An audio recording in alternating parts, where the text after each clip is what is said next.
Hey, this is Andrew here at Vespa Portland. I wanted to walk over what we just did to this customer's bike.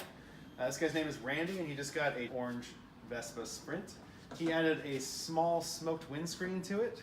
Looks pretty good. It's going to keep the wind and rain kind of deflecting up above his helmet. Randy opted to get the USA market pod turn signals taken off in favor of the European turn signal kit. In the rest of the world, outside the US, the turn signals are down here, front and back.